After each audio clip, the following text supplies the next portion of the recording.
자, 최악의 경우 뭐예요? 일단 닥치고 퇴사했네? 그리고 나서 복지와 연봉 좋은 데만 골라서 지원을 하는데 기왕이면 뜨는 데로 가야지. 절대 안 되지.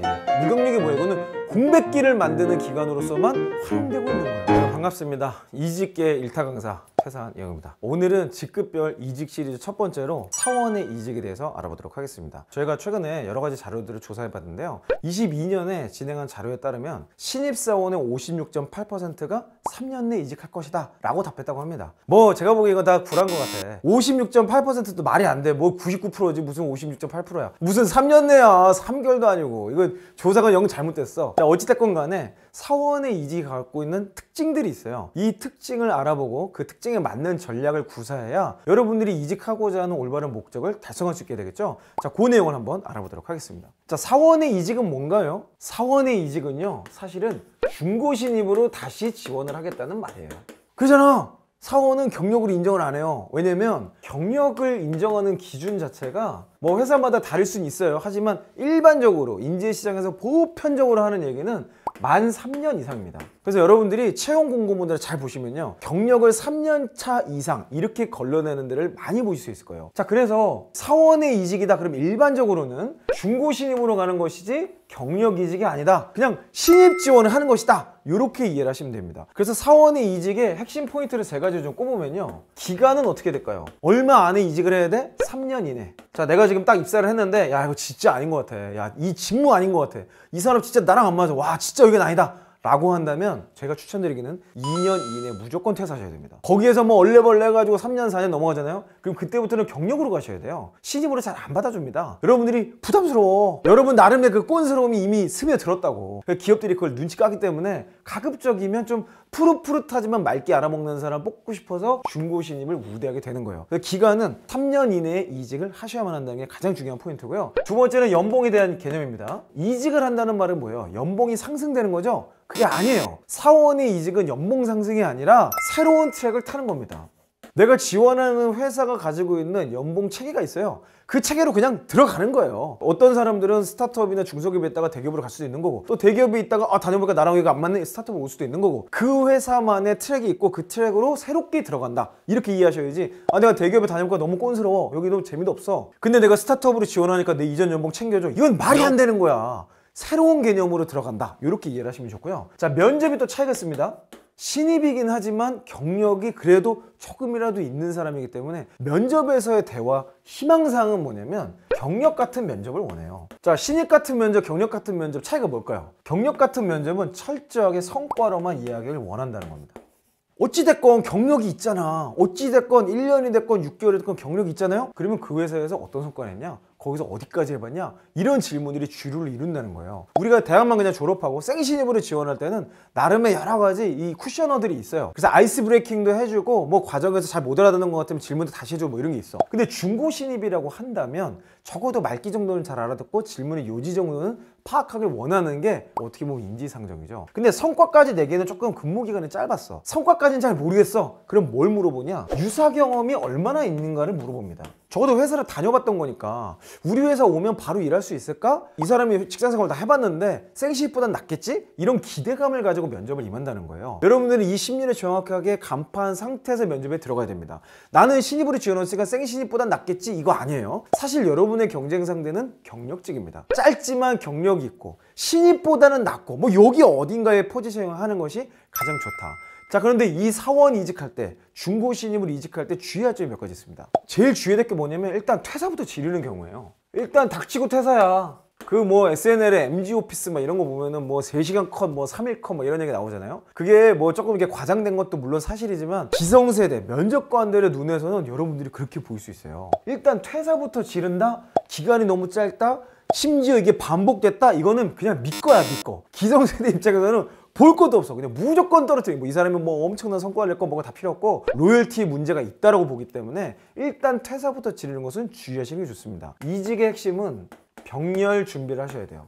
회사를 다니면서 필살기를 만들고 그 필살기를 가지고 계속 지원서를 넣어보는 것이 가장 좋습니다. 이때 너무 많은 것을 지원하기보다는 내 커리어상에 도움이 될 만하다고 생각되는 몇 군데를 찝어서 그래서 이 정도만 한번 도전해볼 수 있을 것 같다 정보들을 분석해서 지원하는 거예요. 많이 지원하는 게 좋은 건 아니에요. 저희 형님이 면접왕 형님이 신입들에게는 그렇게 얘기하시더라고요. 일일 일지원을 해라. 일단 무조건 많이 지원해라. 그래야 확률이 올라간다. 경력은 얘기가 조금 다릅니다. 중고 신입도 어쨌든 경력이 있는 거예요. 어머니 경력이 있고 회사를 다니면서 이직을 준비하는 것이기 때문에 일일 일지원을 하는 것은 사실상 쉽지 않죠. 그래서 가장 효과적으로 지원할 수 있는 전략을 찾는 게 필요합니다. 너무 짧은 근속 기간을 가지면요, 결국은 면접에서 복병으로 만나게 돼 있어요. 경력 면접에서 아무리 신입이지만 회사에서 가장 중점적으로 보고 있는 것이 바로 퇴직사유입니다. 또 퇴사할까라는 것들을 따지는 것이기 때문에 굳이 이런 복병을 여러분이 미리 설치해 볼 필요는 없겠죠. 제가 지난 영상에서 말씀드렸듯이 일단 경력기술서를 어떻게든 만들어야 돼. 경력기술서를 한 줄이라도 만들면 그때부터는 이직 준비가 되었다 라고 생각하시면 돼요. 그래서 그 경력기술서를 기반으로 지원서를 넣기 시작하면 경력기술을 받지 않는 신입 전형이라 하더라도 자소서에 그 내용이 녹아질 거기 때문에 충분히 경쟁력을 확보할 수 있게 될 겁니다. 자, 두 번째 주의해야 될 점은 뭐냐면요, 복지와 연봉만으로 결정하는 경우가 많다는 거예요. 이 말이 틀린 말은 아니죠. 그리고 우리가 직장생활에서 월급을 많이 받고 뭐 이런 게 뭐 당연한 얘기잖아요. 한 조사에 따르면요, 이직하고 싶은 이유를 물어보니까 미흡한 복지가 43%, 낮은 연봉이 38%래요. 뭐 이게 아무리 크로스 체크 됐다고는 하지만 거의 50%에 육박한 숫자가 다 이 두 가지야. 맞지, 맞아. 근데 이거는 연봉 계약할 때 파악해야 될 문제지 회사 다니면서 파악할 문제가 아니에요. 내가 일단 들어갔다면 거기서 여러분 딱 하나만 생각하셔야 돼. 필살기를 만들기에 좋은 환경이냐. 결국 여러분들은 회사를 거쳐서 다음 회사 이렇게 넘어가는 거거든요. 그 맥락에서 이 회사가 있다라는 거를 인식하셔야 돼요. 큰 그림상에 내가 지금 여기 어디 있다, 여기서는 연봉과 복지를 쫓을 거냐, 아니면 필살기를 만들어낼 거냐, 아니면 네트워크를 만들 거냐, 누군가에게 배우는 시간을 가질 거냐, 이거에 따라서 우리의 직장 생활의 시즌은 계속 바뀌는 거예요. 그런 맥락에서 여러분의 커리어를 좀 길게 보고 거쳐가는 곳으로서 전략을 개발하는 것도 좋은 방법이기 때문에 복지와 연봉만 가지고 결정하기보다는 나의 성장성과 환경까지 여러 가지를 고려해서 이직을 준비하시는 것이 좋을 것 같습니다. 자, 세 번째 주의하셔야 될 건 뭐냐면, 중고 신입이기 때문에 가능하기도 하지만 주의해야 될 게 뭐냐, 직무와 산업을 한 방에 바꾸려고 하지 마세요. 그 취업 포트폴리오라고 취업 합격할 수밖에 없는 방식을 저희 면접왕 이형님께서 말씀을 많이 하시던데, 거기 핵심이 이거잖아요. 제일 중요한 꼭지가 직무, 그 다음 레벨이 산업, 그 다음에 직장은 널리고 널렸다 이거거든요. 이 원리가 똑같아요. 내가 중고 신입으로 갈 때도 직무를 바꿔서 지원을 하게 되면 여러분은 이미 회사 생활한 것이 경력을 인정을 못 받아. 생신입하고 별반 다를 게 없어. 오케이, 그래도 나는 회사 생활 해봤으니까 그것만으로도 의미가 있죠. 그러면 적어도 산업은 같아야 돼. 산업이 같든지 직무가 같든지, 그래서 산업을 바꾸든지, 이걸 여러분들이 구분을 하실 수 있어야 된다는 거예요. 그냥 어차피 이직하는 거 싹 다 바꾸자, 이참에 완전 새로운 산업, 새로운 직무를 가보자, 안 먹혀요. 자, 최악의 경우가 뭐예요? 일단 닥치고 퇴사했네? 그리고 나서 복지와 연봉 좋은 데만 골라서 지원을 하는데, 기왕이면 뜨는 데로 가야지. 뜨는 직무, 뜨는 산업으로 지원했는데 나는 아무런 연결점이 없네? 절대 안 되지. 무경력이 뭐야? 이거는 공백기를 만드는 기관으로서만 활용되고 있는 거예요. 그럼 면접 가서 굉장히 어려워집니다. 제가 말씀드렸던 이 주의해야 될 점들을 꼭 여러분이 이직 전략과 비교해서 보시고 선택을 하시면 되겠습니다.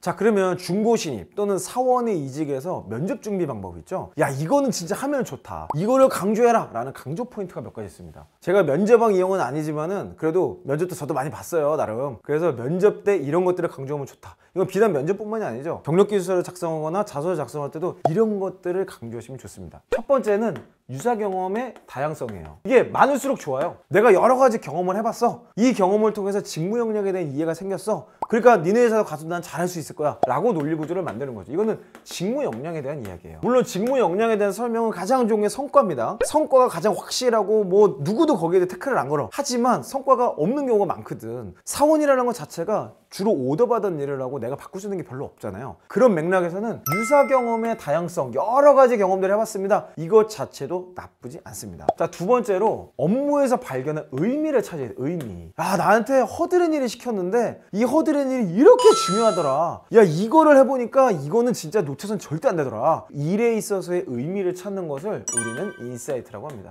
아니 우리가 뭐 잡스 형님도 아니고 맨날 무슨 사업에 대한 인사이트를 할 거야? 아니에요. 내가 맡은 역할이 의미 있다는 걸 깨닫는 것 자체가 굉장히 중요한 인사이트입니다. 이거를 알고 있는 사람과 모르는 사람은요, 회사 들어와서 퍼포먼스도 달라지고 제일 중요한 태도가 달라져요. 여러분 자소서를 쓰거나 면접에 가서도 내가 이런 일을 해봤는데 이게 진짜 이런 의미가 있다는 걸 알았다. 고객들은 이걸 중요하게 생각하더라. 상사는 이걸 원하더라. 이런 류의 이야기들을 많이 적으시는 것이 훨씬 임팩트 있습니다. 유사 경험은 많지 않더라도요, 딱 하나의 경험을 해봤더라도 거기에서 의미를 발견했다면 회사는 여러분을 보시고 아빠곰 미소를 지을 수밖에 없을 거예요. 자, 세 번째는 의사소통에 대한 얘기입니다. 회사의 지휘체계에 대한 이해를 얘기하세요. 자, 여기서 제가 강조하고 싶은 단어는요, 지휘체계는 좀 어려운 말이지만 뭐 명령을 내리고 오더가 떨어지고 결제를 받고 뭐 이런 과정을 다 얘기하는 거예요. 거기에 대한 이해입니다. 이해. 이거는 의사소통에 대한 얘기예요. 의사소통이 뭐 말을 잘해요? 이거 아니죠. 이건 어떻게 보면 임기응변 능력으로 말할 수도 있고 협상이고 설득일 수도 있어요. 우리 모두가 그걸 갖고 있을 수는 없거든요. 그런데 지휘체계는 결국에는 보고를 잘하고 결제를 잘 받아내는 스킬 같은 거예요. 누가 중요하더라, 누구의 의견이 중요하더라, 이런 큰 그림 관점에서 이해만 있어도 면접관들은 당연히 여러분을 픽할 수밖에 없습니다. 와, 들어오면 일 잘하겠네, 저 친구한테 일 시키면 알아서 척척척척 소통해내겠네, 이런 식으로 유추할 수 있는 아주 좋은 드라이버라는 얘기죠. 자, 네 번째로 마침표를 찍기 위해서 정말 중요한 게 바로 로열티에 대한 얘기거든요. 지원 동기를 분명히 하는 거예요. 지원 동기.